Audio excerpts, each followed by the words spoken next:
5-year comp plan update and the open space plan, which nobody seems to know what that is. I'm going to ask, what's his name here, to do the invocation. John. Let us pray. Dear Heavenly Father, we come to you this afternoon and ask you for a blessing over this meeting. Be with us as we gather information and help us to fully understand what's being presented today, and help us to just be mindful of all the citizens of Greenville County, and help us to do and make the best decisions and recommendations for our citizens. We ask safe traveling mercies as we all travel home this evening. We pray these things in your precious name. Amen. Thank you, sir.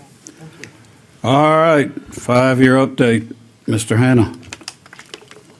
All right. Before we get started, just wanted to make it clear that today's workshop is focused on the 5-year update to the comprehensive plan, as well as the open space plan, which deals with preservation of open space and assets, not cluster development.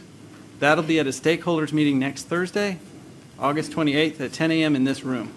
So what we're talking about today is the preservation of open space, not cluster development. Just wanted that to be clear before we get started. So, Paul, you can leave. Hanna. Y'all are definitely welcome to stay, though. I think this is going to be pretty interesting nonetheless.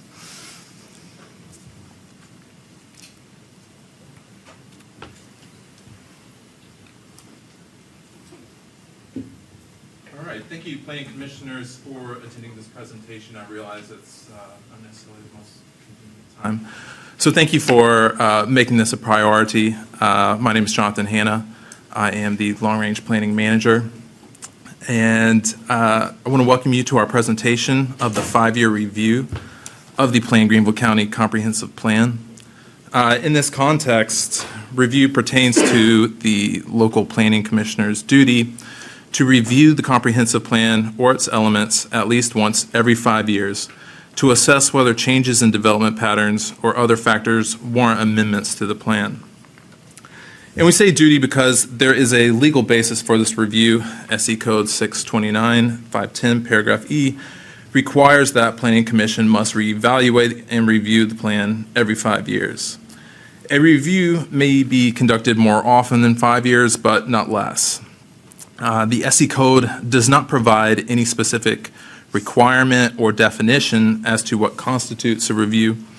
So there's a wide range of interpretations, and if you look into reviews conducted by other municipalities or local governments, then you'll witness a real variety of reports. We wanted to give you something a little bit more fleshed out than a simple presentation, but at the very minimum, we can say at least that the 5-year review is usually not a complete rewrite of the plan. It's not that ambitious.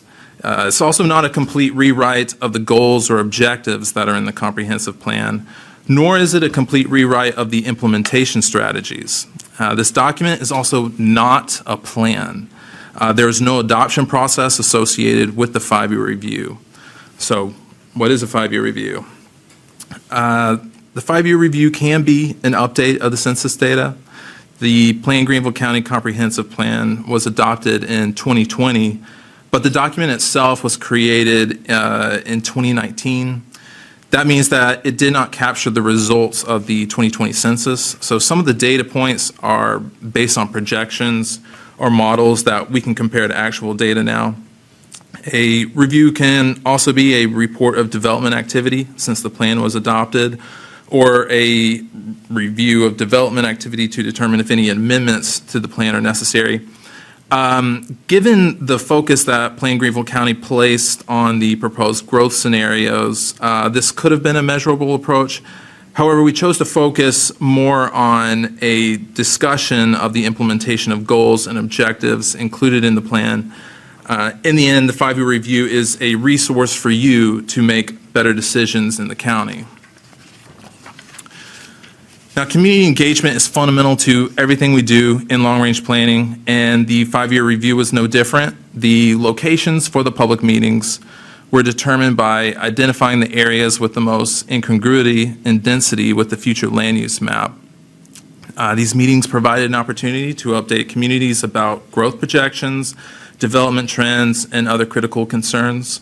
Apart from the discussions that were facilitated at these meetings, an online survey was also made available to collect broad feedback. The most common feedback that we received focused on growing density, the housing shortfall, and open space preservation.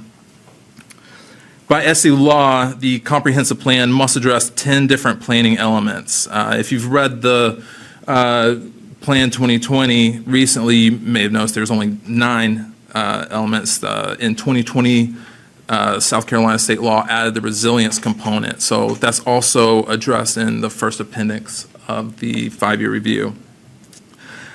Based on the feedback we received, the 5-year review put special emphasis on conducting updates for the 3 highest priority elements: population, housing, and land use. So the population element examines population trends, household characteristics, education, and income levels. The 2020 census quantified the county's population as 525,534 residents, a 16% growth rate since 2010, outpacing state and national levels. Current 2025 estimates put Greenville County's population around 562,325, which is a 7% growth on top of that. We recently had members of the Greater Greenville Association of Realtors come out and give a talk to staff, and they mentioned how we're seeing an average of 28 new residents every day, and 60% of those coming from outside of South Carolina. Research also indicated that the median age is climbing, with the 35 to 44 age cohort leading the way. However, the senior population, 85 and older, is also growing. And that's impacting the housing and the market for services. And Greenville County is facing an affordability challenge that results in many residents being priced out of home ownership. Speaking of home ownership, housing is a pressing issue. Average home prices have jumped over 50% in 5 years, with the median now at $343,000. Nearly half of renters are cost-burdened, spending over 30% of their income on housing, and 53% of households cannot afford to buy. In short, Greenville County's residents' income growth has not kept pace with rising housing costs, particularly those residents in lower wage sectors such as retail or hospitality. We've responded with the 2022 workforce and affordable housing policy and zoning changes, like increasing townhome limits and allowing mixed-use development to boost supply and affordability. But challenges like rising construction costs, high interest rates, and limited subsidies present the county with difficult hurdles that will require creative and ambitious solutions to work toward the approximately 20,000 unit affordable housing deficit.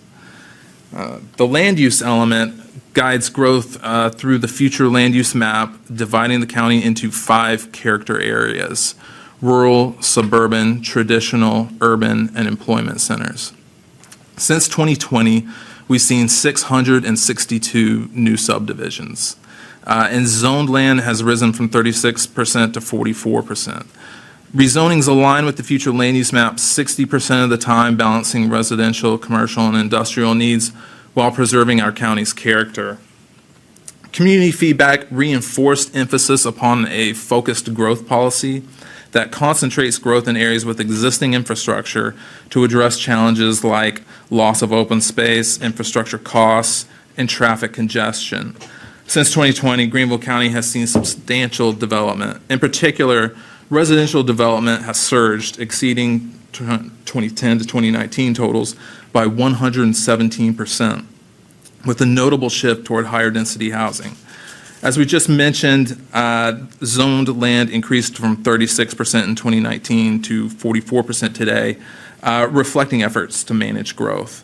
Residential development is concentrated around the county's 6 municipalities and south of I-85, e.g. Conistea, Gants, Eastside, and Five Forks, with some activity in northern areas like Berea and Travelers Rest. Commercial development is focused along major thoroughfares and interstates, particularly in areas like Pelham Road, Woodruff Road, and Augusta Road. Looking forward, our ongoing challenges include managing growth in unzoned areas, preserving agricultural land, and balancing infrastructure investments with development demands. The bulk of the 5-year review now shifts to an update on the progress made toward the objectives and strategies that are identified in the planned Greenville County Comprehensive Plan. These strategies have identified partners or funding sources that we reached out to, soliciting feedback on any progress that has been made since the comp plan's adoption. While it would be unfeasible in this presentation to cover the breadth of the feedback that we received, we would like to cover some very high-level features of our review and encourage you to investigate the document in more detail at your leisure. We've made solid progress on several strategies. We've shared demographic data with stakeholders to inform decisions, developed cultural awareness programs through partners like the library system, and expanded access to quality education and recreation for all ages. These successes reflect our commitment to a vibrant community. Work continues on key fronts. We're tackling food deserts with programs like WIC and farmers markets, alongside community health assessments to promote wellness.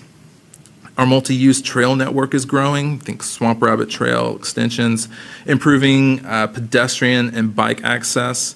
These efforts show our focus on healthy, connected communities. Challenges remain. Funding shortages limit infrastructure and transportation projects. On top of that, housing affordability hurdles and supply shortages combined with the need to balance rapid growth with rural preservation, it's very tricky, admittedly. With challenges also come opportunities, such as continuing the enhancement of parks and recreational spaces to serve a broader segment of the population, helping build community cohesion and health. Also, by aligning approved developments and planning strategies with comprehensive plan goals, the county can support sustainability and access for a growing and diverse population. And finally, the development of policies that encourage affordable housing may work toward meeting our current deficit.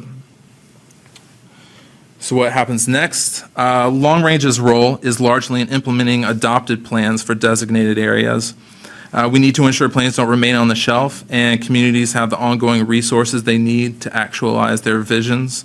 As some of you have noted, several of our plans have been on the shelf for some time now and could benefit from reevaluation and, where possible, re-engagement with the respective communities. Similarly, we need to engage those remaining projects that the comprehensive plan identifies within our purview. We are also looking at beginning to prepare for the update to the comprehensive plan that must be conducted every 10 years. Recommendations going forward include strengthening affordable housing and infrastructure policies.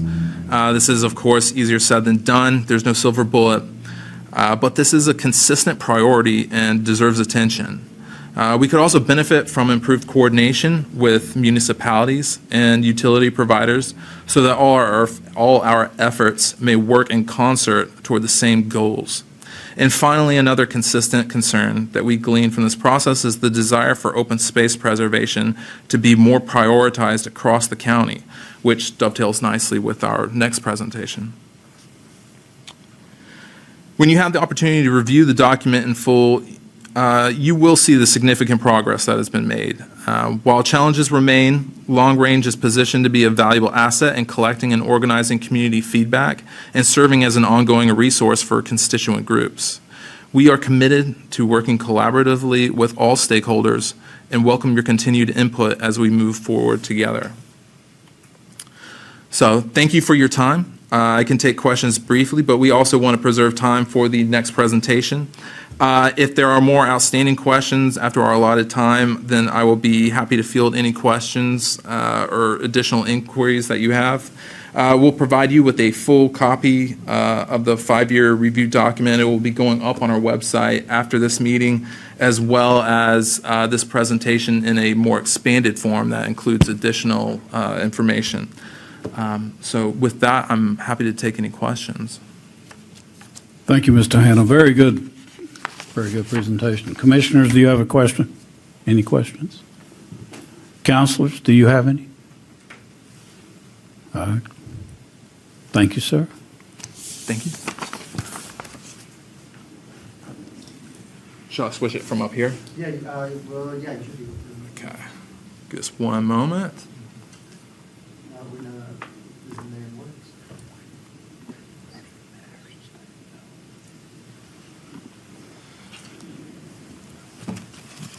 And just for clarification as well, the open space plan is being put forward for adoption by resolution as opposed to by ordinance.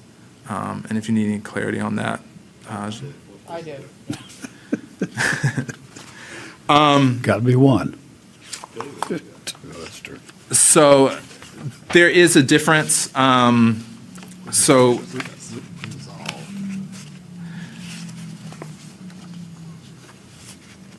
I have nice language around this I want to provide you with, but basically, it is not adopted as an amendment to the comprehensive plan. If you're familiar with community plans or things like that, that would be adopted in that fashion and would have more enforceable mechanisms. Instead, this is simply goes to council in one vote, and it is adopted as a resolution, which says that it's more of a guiding principles document, that there's no kind of enforceable mechanisms in it. So it's, again, just more policy-driven. So you're saying, I'm a little confused here, that it will go to council, but it is less enforceable. Why would you put together an open space plan that was less enforceable? There were promises made in the 10-year plan, and I don't understand why. Aren't we talking about the 5-year update? No. Oh, okay. No. I thought. So why would you not have it enforceable? Well, we wanted to reduce any potential barriers. We thought that this was a very positive step forward, and we wanted to present it on its own terms. Barriers to what? I don't understand. Well, we didn't want any guarantees to any kind of like financial commitments or any kind of overlays, anything like that. Let's cut to the chase. So you're concerned about developers being overburdened with open space requirements, is that correct? We weren't really thinking about it in that language. I think we were really just thinking, okay, we think that these are very positive policies, and we wanted to stand on its own. We wanted to just be guiding recommendations. So who would it benefit then? Hopefully, it would benefit you. Hopefully, it would benefit council. It would also set us up for future plans like the next comprehensive plan update, where we can take these recommendations and build on them, and where we have public support, we can actually put potentially enforceable mechanisms that are even more proactive. But we're not at this point right now positioned to have enforceable open space. Is that correct? There is no enforceable mechanisms in this. And why not? We didn't want that to be a potential stumbling block. Stumbling block to developers? I think it's a simple enough question. It's just more of a design. I think I wanted, it's more that we didn't want decision makers to feel tied to anything that would be more onerous than what they're willing to commit to at this time. I see. So open space at this point is considered to be onerous. Okay. I got it. Well, guidelines or regulations could potentially be. Yeah. What's the point of having this if there's no enforceability? Well, again, it's establishing policy. But It's a again, if guiding you're establishing document. policy and it's not being followed because there's no mechanism to enforce it? Not yet. Not yet. Again, there's no like real teeth to it in that sense, but it is hopefully helping you make more informed decisions. So maybe in the next 5 years, we might have it enforceable. Is that correct? That's up to you. So a lot like the comprehensive plan, there's no enforcement mechanism within the comprehensive plan itself. The ordinance is, the comprehensive plan guides development. The ordinance is what gives us teeth, right? This, if we adopted it, would help form policy, like Jonathan is saying, to help form and guide and develop ordinances that would allow us to enforce and create open space. Does that make sense? But could we do that without the open space plan? I mean, this definitely lays the groundwork for it. It would help form that policy, help form those decisions. It would be the guiding light for what we want to do. would And help what you to type of identify- time frame are we looking at to get ordinances in place to enforce it? Well, That's really up to the appetite of planning commission. That and council, it would be, ordinances go through the typical rezoning process like you've seen, so that's for one text amendment, that's a 3 to 4 month process. Okay. Mr. Hammond? I'm kind of moving forward, maybe trying to look back. If this open space plan were adopted and subdivision comes forward this group for approval or for review, and so we're already looking at a comp plan that has no enforceability, that's an aspirational document. This document is under a plan that has no enforceability as an aspirational document, and apparently even less so of any of those. My concern would be that as this group is making decisions, that how do we consider something that has even less enforceability than something that has no enforceability? And it just seems to be really ambiguous. It seems that the rules get a little wider and grayer and cloudier and fuzzier, and lawsuits get a little more possible. And it just seems that if you're going to adopt something that has zero enforceability, why adopt it at all? Why not let it be part of an eventual ordinance if that's where it needs to go? Well, when it's adopted by resolution, the intent is to reflect council's intent, policy direction, or guidance.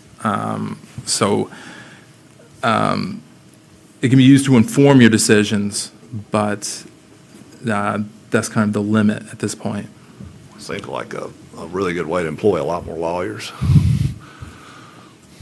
So where did this come from? I mean, it's not a requirement of the Enabling Act. It's not part of the comprehensive plan. Where was this born from? I believe there's been a lot of, expressed that preserving open space, saving open space is very important to council and to the planning commission. I believe, this was started as an attempt to try and put some guidelines out there to help staff, to help you, the planning commission, to help council be able to start drafting those ordinances, to have something out there that we can use as a tool to be able to look to and craft these ordinances that we're going to want to put in place that maybe can help drive the intent of what the plan is. So it's kind of, in essence, it's similar to a comprehensive plan in the fact that the comprehensive plan is our guiding document, what we want our county to look like moving forward in the next so many years, where this is to just help us start thinking about how we want to go about putting the policies and the procedures and the ordinances together to be able to get the open space that, we would like to see in these developments. So obviously this is supposed to be a workshop, not just a presentation. I haven't seen it. So how many pages are we talking about? For the open space plan? Off the top of my head, I don't recall. 10, 5, 500? Yeah, it's about 40. Okay. No. So why wouldn't we just scale that back and have put it in the comprehensive plan? It's probably water under the bridge now, but it seems like it's really muddying the waters unnecessarily. I would like to hear the presentation first before we just lambast it. Well, I do have one quick question on the 5-year update, though. That'll come to the Planning Commission for approval? No, it is just a document that is a reference tool for you. Okay. Well, that was the question I was trying to get out earlier. All right. With that, I'll hand it over to Gene Crowther. All righty.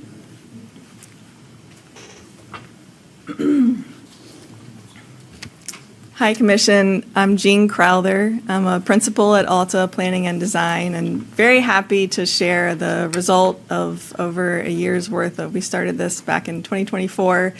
I do think you'll have the chance to review the full plan, so hopefully this is just a helpful introduction, so you have some context before you review in full, and we certainly welcome any questions you have. And recognize this may be new information, and so we just want to orient you to the work of this plan. Let's see, where are my controls here? Great. So I'm going to introduce just the concept of what this is, talk about what specifically we included in the plan, and then also talk through what we identified through this process as next steps that would help work towards the goals set in the Greenville County Open Space Plan. So to start, what is an open space plan? This is a type of document that many other communities, counties, regions, municipalities may adopt. And the idea is that you have a plan that provides comprehensive direction for the planning, design, and development of public open space. It provides goals and strategies that reflect the community's current and future needs and wishes for open space. And specifically for this process, for the Greenville County Open Space Plan, this plan is a response to input from the community. It was documented in the 2019 Plan Greenville County Comprehensive Plan as a desire, as a need in the community to protect the current open space that exists here and to find ways to maintain that access and those opportunities as Greenville County grows and has more and more population and as it develops. And so the reason that communities often develop an open space plan is to respond to those set goals, like what you have in the county comprehensive plan of wanting this to be something that's addressed. But also by working towards the goals of an open space plan, you can often meet many other goals that can provide other benefits to the community. Things like resiliency, which can help in major weather events like what Greenville experienced with Hurricane Helene. Open space infrastructure can help be a part of the strategy of being more prepared for those kinds of events.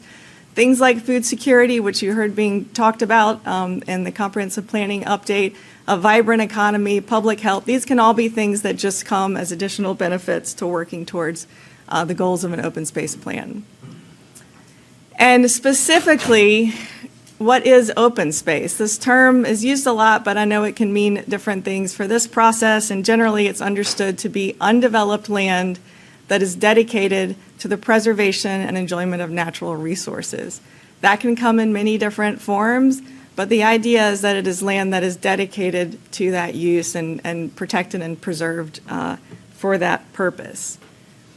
And what that can look like can be natural lands for recreation. That might be kind of the first thing that you envision when you hear the term open space, but also it can be water resources or wetlands. It could be agricultural or working lands that are contributing to the local farm economy. It can be historical and cultural lands, natural lands for animal habitat, lands for hunting and fishing. All of these and more can be considered as part of your open space network. Ultimately, these are areas where they're lands and waters where people play with their kids, hike through the woods, hunt and fish, observe wildlife in their natural habitat, and farm and grow food. And through this planning process, to create a framework, just create some guidance for how this could move forward for the county to help achieve the goals that the community expressed were important. Through this planning process, we established a vision that responded to what we heard through our engagement process and through stakeholders in the county. The vision of this plan is to create and maintain an interconnected network of natural areas, working landscapes, and parks, balancing responsible growth with the preservation of natural beauty and a vibrant quality of life for future generations. This reflects lots of the input that we heard of what's important to residents here and the kind of quality of life and access to nature that people want to be able to maintain as Greenville County grows. We started this process by trying to create a point of reference for how Greenville County is doing right now when it comes to open space. And we found that when it comes to acres of protected land per person, Greenville County has less acres per person than Richland County and Charleston County here in South Carolina. It does have more than Spartanburg County, but also it gives you a sense of where Greenville County sits compared to peers in the state. And when it comes to land protected in terms of the percentage of the overall county land, how much of that is protected, Greenville County is also behind Richland County and Charleston County, and just ahead of Spartanburg. So when we look at what we included in this open space plan, we did have a process that started with a very data-driven approach, just looking at the current landscape, looking at how land is used here now, looking at what land is protected, and just understanding trends and population in the county. We also had an engagement process, which we'll share some of the results of that. Vision and goals for the future were established based on what we heard from the community and partners. And also we developed recommendations and strategies based on all of this information that we collected. It's really important to note that this is a plan that provides a framework for how to work towards a goal with partners in the community and to kind of work towards a long-term target for open space. It does not establish new requirements for landowners. It is not that kind of document. It also has no element of forced acquisition of private land. That is not one of the strategies included in here. It is about how you can work towards an open space target that takes advantage of voluntary landowner interest and also looks for kind of opportunities when they arise, to have a mechanism to have open space be protected when there is an interest in doing that in the county. The existing conditions analysis was very thorough. We wanted to kind of look at the lay of the land from every angle that we could to provide a complete picture. We ended up with 19 different maps looking at many different elements of the land in Greenville County and things like habitat cores, prime farmland, just wanting to understand where those exist in relation to population density and future land use.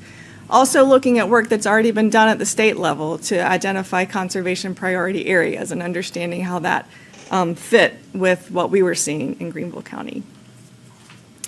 We also reviewed the existing plans and ordinances that are in place just to understand how that was impacting current open space or any potential future protection of land, and wanted to account for that in our understanding of potential strategies moving forward. For public engagement, we had a really great response from the community.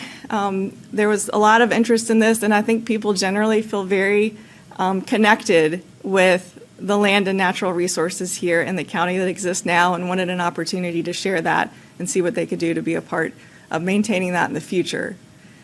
Through that engagement process, which not only included in-person open house events, a really robust response to our survey, but also some more kind of focus group type conversations to really kind of hear some specifics and nuanced input from folks.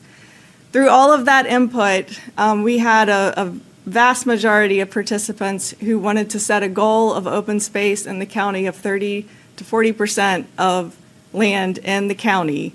Ultimately, through this process, we recommend a target of 30%, just again, a target to work towards over the long term. In terms of public engagement participation, we had strong turnout at the in-person open house events. We had 44 stakeholders participate in the different focus group conversations we had, and we had over 1,500 people participate in the survey, which was a really helpful and encouraging response. Through this process, we took that input and what we heard back through engagement and use that to help understand what people most wanted to see as a priority area for protecting open space, and use that as a way to kind of weight areas around the county that may be more important or offer more benefits if there is an opportunity to have open space in that area. Through that process, we were able to develop a map that just looks broadly at areas that would provide those benefits that we heard were important and give guidance on where there can be proactive efforts to look for those opportunities and to be responsive to those wanting to protect land in that area. We also included a section on next steps that would help work towards the goals established in this plan. We used the vision as the starting point and developed 3 different strategies that you can work towards that would be critical for achieving that, and broke it down into objectives and actions that give a more clear kind of work plan of what can happen moving forward. You'll have a chance to look at this closely as you review the plan, and I encourage you to do so and let us know if you have any questions or need clarification on this. We use this process to identify kind of short, medium, and long term, so you get a sense that these actions are not all intended to happen at once or immediately. It's really to give you a sense of kind of the many moving parts that can help work towards a complete open space network. We also, through conversations with partners and stakeholders and through this process, really heard that there are many partners who can be a helpful partner in this effort, who kind of understand the mechanisms of easements, of being able to support willing landowners who want an avenue for protecting land. But ultimately, the county's leadership is really critical in really working towards the goals of the plan and helping these partners kind of contribute to developing this open space system, to have everyone kind of working towards the same goal and following the same framework and with support from county leadership. I'll just briefly look at the strategies so you have a sense of what they focus on. The first one is really focused on the kind of physical aspect of building out an interconnected network of open space for people to access in the county, protect, expand, and connect open space. And there's objectives and actions that describe how to work towards that. One example is looking more closely at water resources in the county. In many cases, there's already very specific restrictions on what can happen along riparian corridors, along waterways. And so are there opportunities to incorporate those into the open space network more formally? Strategy 2 is to institutionalize the work. So a little less tangible, but thinking about all the different structures that can help move towards the open space goal. For example, continuing to work towards data-driven decision-making. This plan provides a good foundation for that. There's an opportunity to use this as a reference point and update it as you move along to ensure that there's an understanding of what benefits could be gained from open space in different areas around the county. Strategy 3 is stewardship and engagement, and this is just thinking about the broader context of all the many ways that community members in Greenville County interact with open space, and really kind of building up that network of people understanding why it's there, understanding that they have access to these opportunities for hunting and fishing or recreating or enjoying wildlife, building up kind of education and engagement in these spaces, and also supporting the partnerships, the community organizations and partners who can continue to help protect these areas that people value. And beyond those action steps, we kind of married up those action steps, the near-term, most important next steps to take, with that priority map that I showed you that looked at kind of benefits you could gain from different open space in different areas around the county. And we put together this list of essentially kind of priority actions that can be looking more specifically in the near term to support, again, working towards protecting what's there now and identifying new opportunities for open space within Greenville County that provide the most benefit, that meets the goals and needs that we heard from community members. That was a high-level overview. There's a lot to dig into, and I'll open it up to any questions you have. Thank you, ma'am. Any questions, commissioners, Mr. Chairman, that might be meaningful? Mr. Matasiewicz. I have a couple questions. Can you please go back one slide to that map? The areas in green, mostly up at the northern fringe of the county, those are what constitute the 13% number that you cited earlier. Am I understanding that correctly? That's a large portion of it, for sure. For sure. I know there's some scattered ones elsewhere. You mentioned that there were, I think, 19 maps. There was also a survey. Is the hard data from those going to be in the report that we'll get to look at? Yes. The maps absolutely are in the report, and then through this process, we've provided the GIS data to the county, everything that was part of this process, we've shared as part of the final package. Okay. Yeah. Thank you. Yeah. I have a question. Mr. Parham. Kind of along the lines of what he was saying, how much of this data is going to be available at a lower granularity, meaning not just a summary data with an icon beside it, but all of this data, the taxpayers paid for these studies or research or access to this information. It really needs to be made available, and I would ask for county council's support on this, for all of this data to become more available to the citizenry to be able to look at this themselves. Because one of the things I wonder when I see, the top couple of things, going back to the prior presentation, the top three things that were of critical importance now, I didn't see traffic congestion as one of those. And I don't run into anybody that says we need more growth. We don't have enough growth. So can we start making this raw data more available, especially to us? I would like to have it. I don't know about the rest of the council or the commissioners, but I'd like to have that data, because some of the things that I wonder about when there were 1,500 people that responded, how'd you come up with who to call on that? And how long have they been in Greenville when they respond? Because that changes things a lot. Because people that have been here 5, 10, 15, 20 years or all their life, they have a much different perspective about what Greenville needs than the people that moved here 2 years ago from Boston.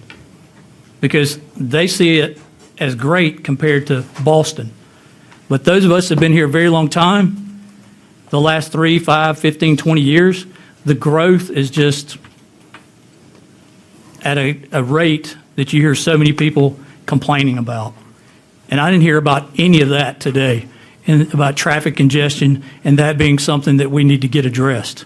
Because in my mind, from what I hear, you just look at this week at several county meetings, there were multiple people that stood up and basically complained and talked about their quality of life being affected by traffic congestion and the density, the volume of people moving here. So I know that's a little off topic of the open space plan, but I think it's still relevant to this whole group and everybody that's here. Thank you. Thank you, sir. Any other questions? I mean, it's obvious it's more of a guideline design strategy for the future.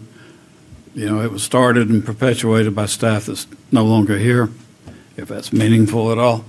And I do have to ask for transparency's sake, and I was extremely curious, how much did this cost?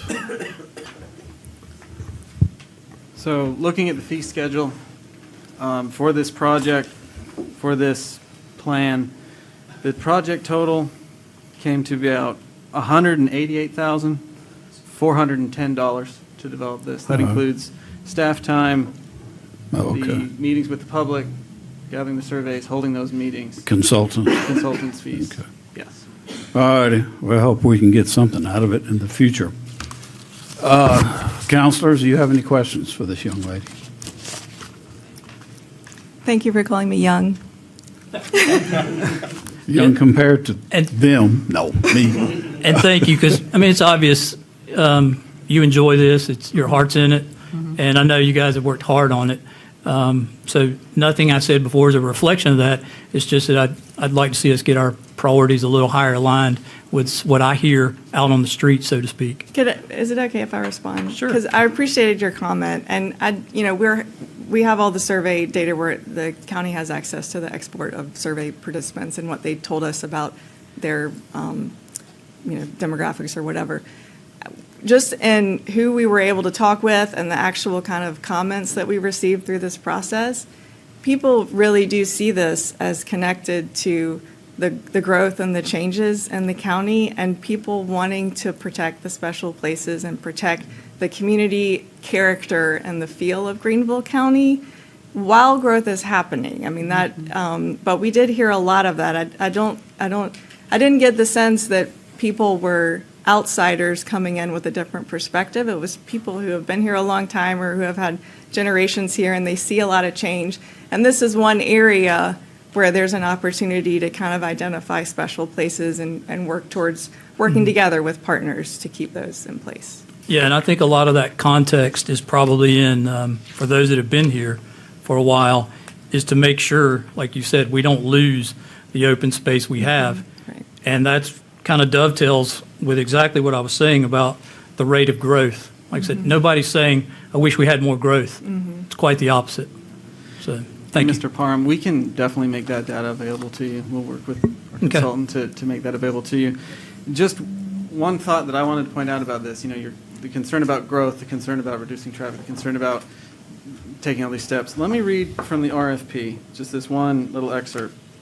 It says that county leaders, planning staff, and consultants work to develop the comprehensive plan in 2020, which addresses the need for balanced growth and with respect to land use policies, calling for the preservation of community character while accommodating necessary growth. The community's preferred focused growth pattern seeks to reduce urban land consumption rates by 75% over the next 25 years. So this plan is a step in helping reduce the rate of growth, reduce that concern that the public is seeing. We still want to grow. We recognize that's going to happen, but we want to do it in a controlled, smart manner. And this plan, while perhaps not with as much teeth, is still a vision, is still a guideline that can help put policy and ordinances in place that will help accomplish those goals. It grew out of the last comprehensive plan update. Yeah. Maybe when we do the 10-year update, we can incorporate more of this into it. But right now, the goal is to say, this is what we're looking at, this is where we want to go, this is what we want Greenville County to be in preserving our natural resources. All right. Well Mr. said, Chairman. Mr. Carlisle. May I make a comment? Mr. Hammond? I had the pleasure of spending about a week in the Portland area last week, and that doesn't make me an expert, but if you want to see a failed plan in slowing down growth, that's a great place to go. It is a poster child of failed trying to slow growth and stop growth. They put rings around the city. All it did was push people out and increase the cost of housing dramatically. And the people in Portland will tell you that. There's only two directions you can go. You're growing or shrinking. There's no in between. I think everybody here would agree that shrinking is not a really good option. Look at some of Northeast, Midwest cities that have shrank. They're not doing real well. Can we be smarter, more intelligent, more insightful about growth? Absolutely we can. But to sit here and say nobody wants more growth, given the choice between growth and shrinking, I'll take growth every time. It's a great problem to have. Can we be wiser about it? Sure we can. But growth is not the enemy. Growth without wise choices is the enemy. I would, just to rebut a little bit of what you just said there, I don't think it's a choice of growing or dying. It is all about the rate of growth. And you're kind of hinting at that. And there's this false choice of shrinking or growing. That's just not true. If we don't talk about growth, I think about a conversation that I had recently with someone, and a statement was made about, out of control growth is called a cancer. And so you can have too much of just about anything, including water. And I think the big thing is it's not a binary choice of growth versus shrinking. And we're not doing a great job as a county on managing that growth. All you got to do is show up to the meetings and listen to people or watch them online. It's being said more and more, and people are tired of it. And it's up to us, county council and the planning department, to do something about it. Thank you. Who's clapping? All righty, any other? Mr. Chairman, Ms. Phillips? I'd like to invite the consultant to sit down, bless her heart. She doesn't need to stand there and take our beating. I did attend the in-person open space meeting, or open meeting. There were a lot of people that came. There were a lot of actually children and young adults that participated. It was pretty neat. But from the surveys and things I saw and looked at and took, it just seemed quite skewed to certain areas of the county. And this is a challenge no matter what we do. I mean, NHRT has challenges trying to preserve on some of this aspect. And I know Upstate Forever works with them. And it's a challenge, but I think there are things we could do going forward, like sewer easements instead of the property owners obtaining those rights when they can't do anything with that property. Maybe making those connections.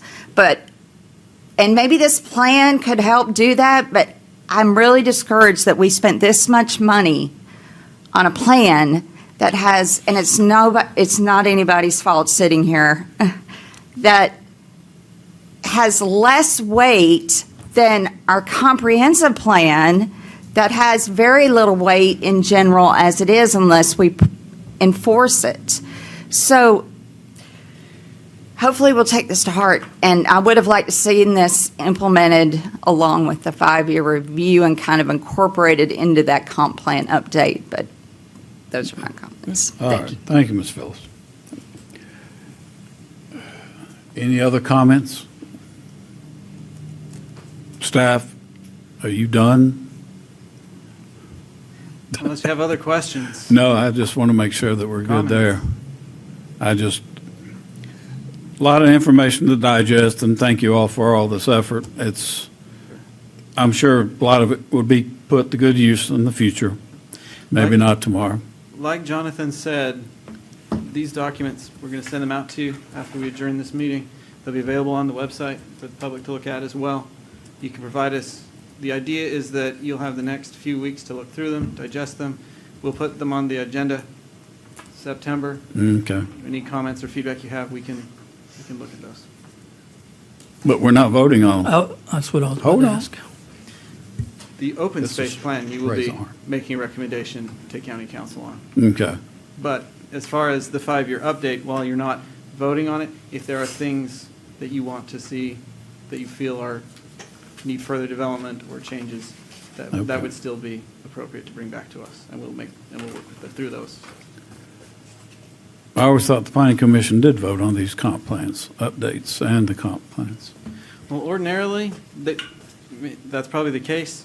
In this case, where we're not making any recommendations to change the comp plan, where it's just an update, here's the information, here's the statistics as they've changed over the past couple of years. Okay. We don't feel there's a need. Clearly, if you would like to advance it to council, you can do that, but we don't believe that's necessary in this case. All right.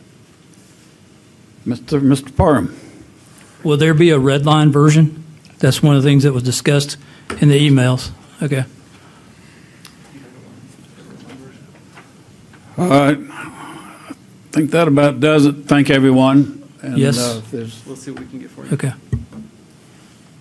You done? Okay. Any other business? Hearing none, we're adjourned.